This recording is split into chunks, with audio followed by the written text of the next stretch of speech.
Welcome to the deep dive. We're all about going, a bit deeper than the headlines to find interesting stuff for you. Uh-huh. Today, we're sort of taking a virtual walk, looking at the Camino de Santiago through the eyes of Lionel de Compostelle.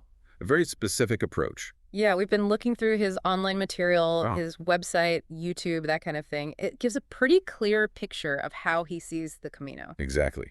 And our mission here is to figure out what makes his style, well, different. And maybe what you, listening, can take away from it, pilgrimage plans or not. Right. Okay, so let's dive in. First off, who is this Lionel de Compostelle? Well, he's definitely carved out an online niche, calls it Compostelle autrement, which is basically Compostelle differently. Compostelle differently. And his website, his YouTube channel, I mean, you mentioned over 300 videos. It really showcases this alternative view. Wow, 300 videos, that's commitment. It suggests people are looking for something more, doesn't it? Maybe Yeah. solitude or a deeper historical dive than the main routes offer. Yeah, seems likely. So what actually makes his own journey different? When did he start? He kicked things off in 2013. He was 39, started solo from Le Puy-en-Velay. Look, that's the Via Codiensis, right? The GR65. Exactly. A classic historical route. That choice right there tells you something about his focus, history, heritage. And he travels solo, you said. Yep, and totally autonomously. No pre-booked hostels or anything, just pure independence, spontaneity. That takes some nerve, I imagine. Definitely. And he's kept it up. Over 2,000 kilometers walked since then, usually in chunks of 200, 300 kilometers a year. Yeah. It's a serious long-term thing for him. So it's not just a one-off adventure, it's a practice. Absolutely. And his core idea, his philosophy, is always seeking out these alternative paths. Paths chosen specifically for historical or maybe religious significance. He actively avoids the busy trails. So it's not about just getting from A to B or the physical challenge alone. No, it's much more intellectual, spiritual even. He talks about wanting to create a kind of roller coaster route. A roller coaster. Yeah, like a metaphor for the ups and downs of life itself, adding that symbolic layer.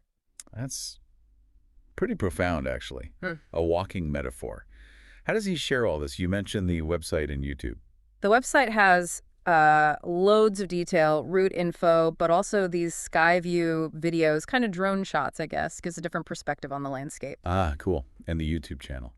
Beyond the Roots. Oh, yeah. It's full of stuff. Personal development musings, inspiration, philosophical thoughts. He even has his 12 Commandments of the Pilgrim. 12 Commandment. Okay, so he's definitely framing this as more than just a hike. Very much so. It's all pointing towards the Camino as this journey of self-discovery. A source of life lessons, really. He also does interviews with other pilgrims, bringing in different voices. Which leads nicely into this idea he has. Santiago therapy? What's that about? He frames the Camino as this deep, initiatory journey, an inner adventure, he calls it, something that leads to real personal transformation. Therapy through walking, basically. Yeah, particularly for mental well-being. And a big part of it for him is disconnecting, getting away from phones, tech. Digital detox idea. Exactly, to allow for that deeper reflection, a more, authentic connection with yourself and the path. Makes sense. You need space for that kind of thing. And he's certainly walked a few different paths to find that space, hasn't he? Oh, absolutely. Started with Via Podiensis, as we said. Then he tackled bits of the GR10 in the Basque Country, much wilder mountain stuff. Right. Then there's the Camino Vasco del Interior in Spain, another less common choice. He even did a bit of the Meseta on the main Camino Frances one year. Just a bit. Yeah, and apparently it just reinforced his feeling that the crowded routes weren't for him. More recently, 2022, he did the Camino de San Salvador. Why that one? History again. It leads to Oviedo, an important historical site for pilgrims, and he's got plans for the Camino Primitivo too. The original way. Fitting. Totally. And it's not just Caminos.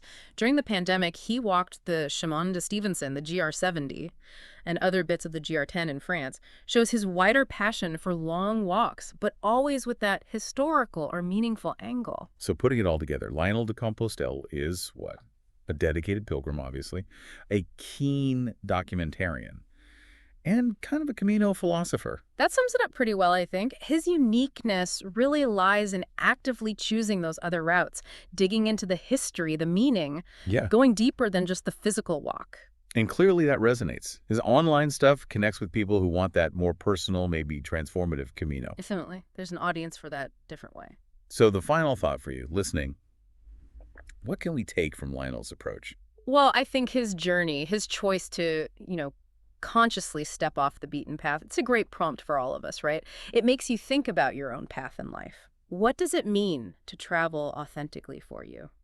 To seek out deeper meaning? Maybe, just maybe, to try a different route sometimes in whatever you're doing, to journey differently. A really powerful takeaway, finding your own Compostelle autrement. Thanks for unpacking that with me. My pleasure. It's a fascinating perspective.